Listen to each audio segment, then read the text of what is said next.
So this morning what I wanted to talk to you about is about OEE. So maybe you're from the manufacturing space will know overall equipment manufacturing as a metric. And I just wanted to take a slightly different tack and look at it from the aspect and perspective of the production floor and people on the production floor. So before I go into that topic, just a little bit of background on ourselves. We're OEE Systems International, based in Clonmel. We've been around for the last 15, 16 years.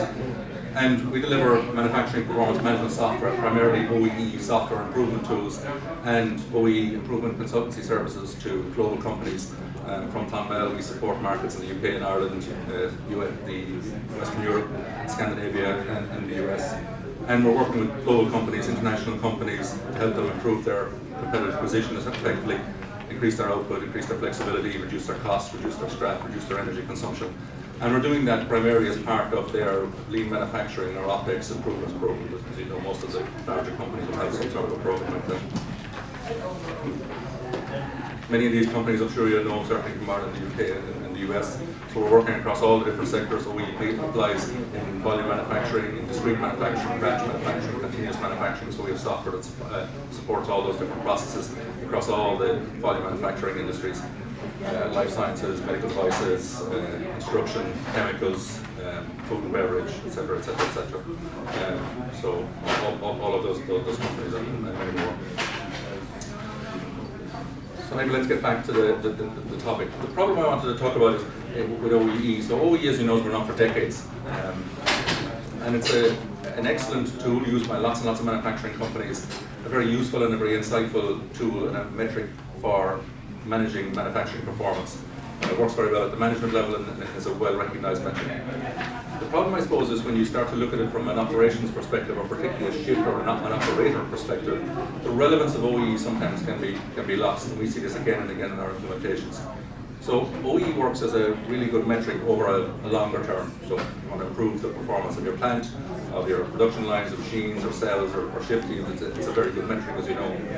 But because the metric is made up of several different components, and I'll talk about the components in a second, not all of the components and all of the contributing factors in OEE are under the control or the influence of the production teams and the production operators.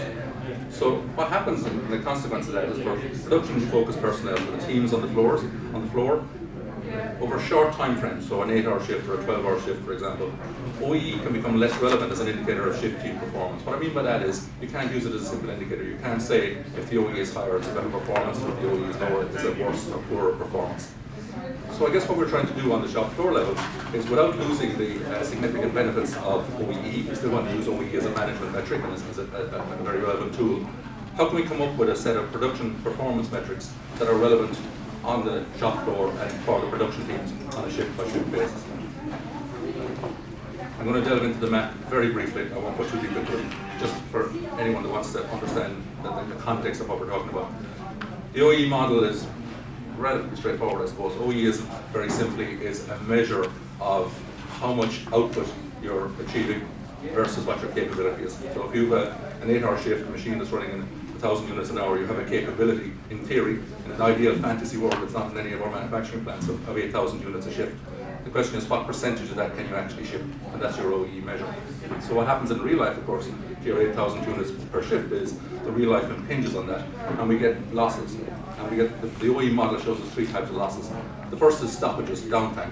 So lines are stopped, conveyors aren't running, red lights are on, nothing's really happening, the lines are very quiet. And that's the first component of your OEE model. So that's our availability component in the OEE model. The second component is when we're running, we're not running a specified speed.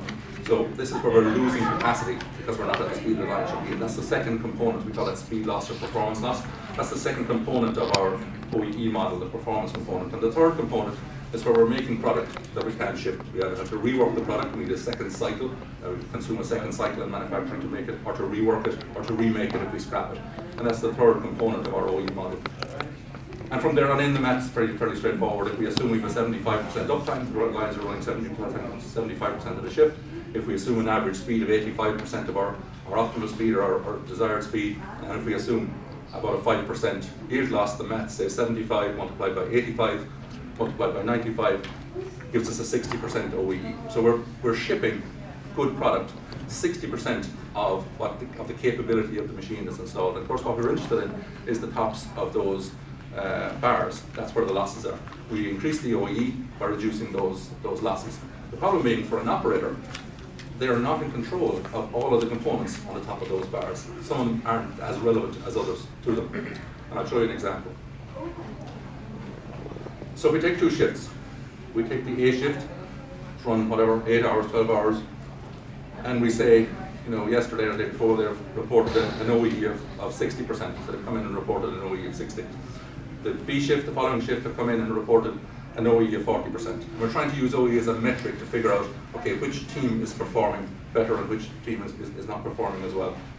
Make it a little bit easier, let's set a target of 50%, so we can see pretty clearly at a first level view, the A team have come in at 10% higher than our target.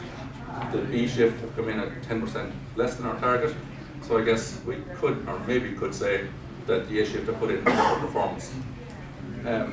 I've been told, and I've heard that certain lean manufacturing consultancies, who shall be nameless, believe that senior managers like yourself can't handle all these numbers and fractions and percentages, so we have to come up with smiley faces and sad faces, so there we go.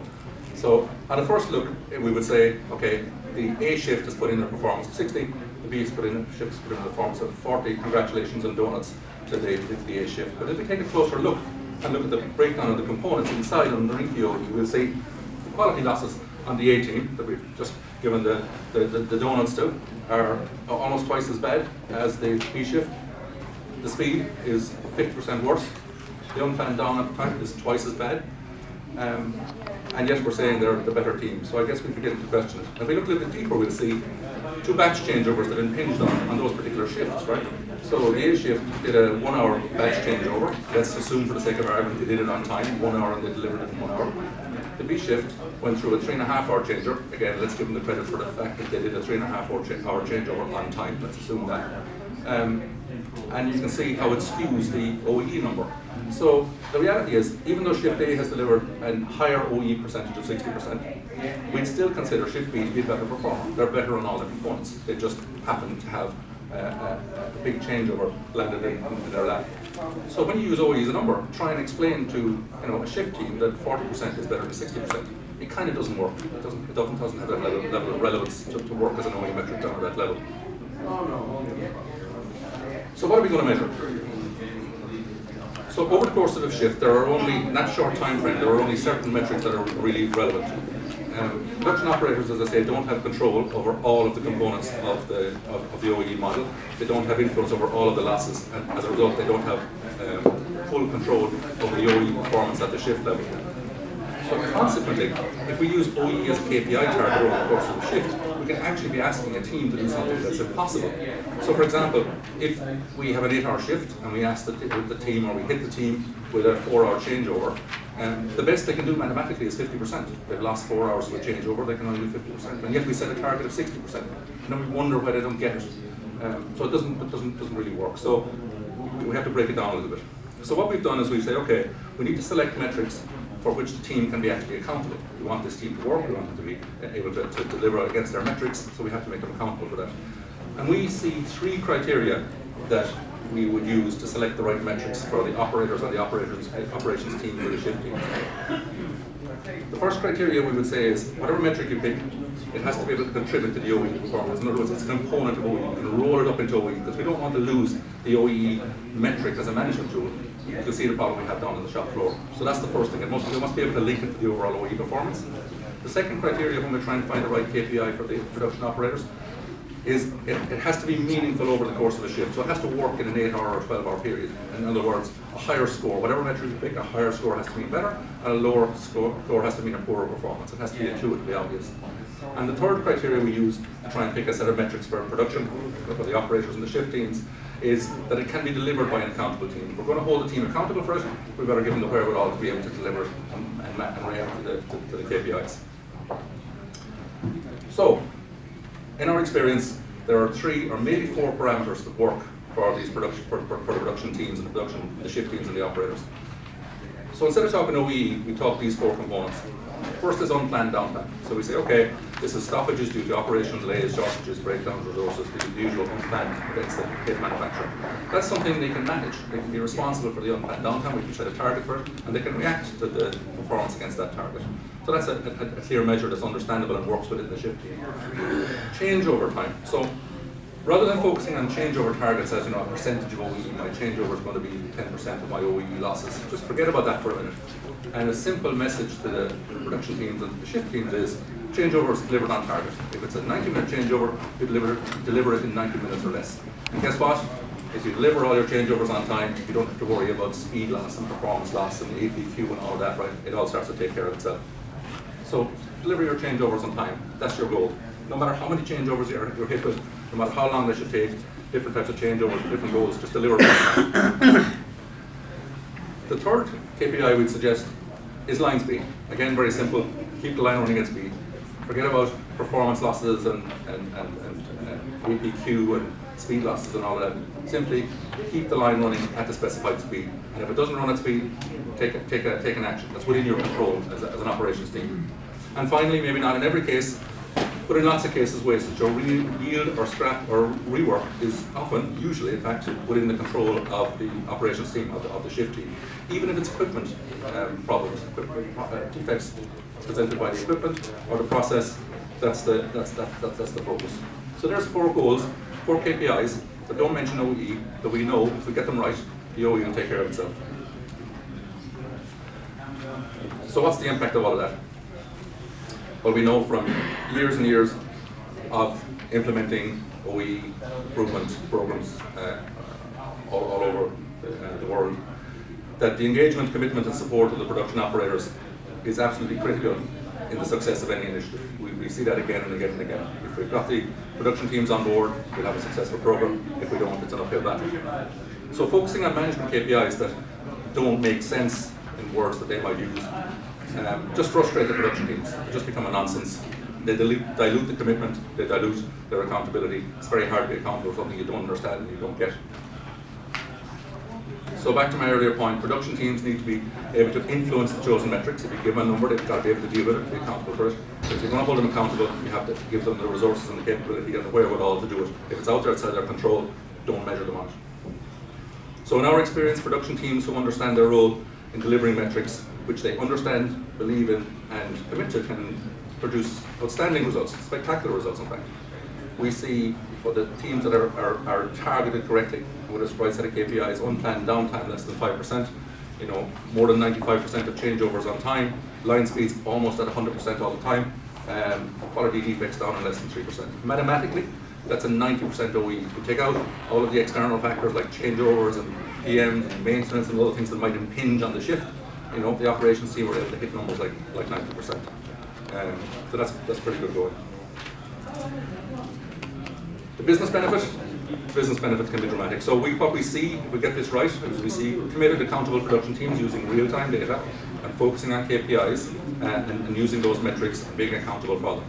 We see them responding to the variations in those metrics. So any of those metrics that vary, we can see the teams taking a flexible and fast response to what they're accountable for. And thirdly, we end up with an environment with real-time, during the shift, metric-driven performance improvements, so improvements in output, quality, flexibility, improvements in energy consumption, reduction in scrap and reduction in cost. So for this morning, the last few little things I'd like to take away, if there's anything you take away from this little presentation. First of all, if you're not already using OEE as a KPI, it's a key performance indicator, it's highly likely you're missing out on significant performance improvement opportunities to improve your competitive position, improve your supply, increase your output, improve your flexibility, reduce your cost, reduce your energy. They're there for the taking. If you are collecting production performance information, I'd suggest you take maybe a closer look at how you're setting targets for the production teams. Ask yourself if there's an opportunity to make KPIs that are more relevant for the teams.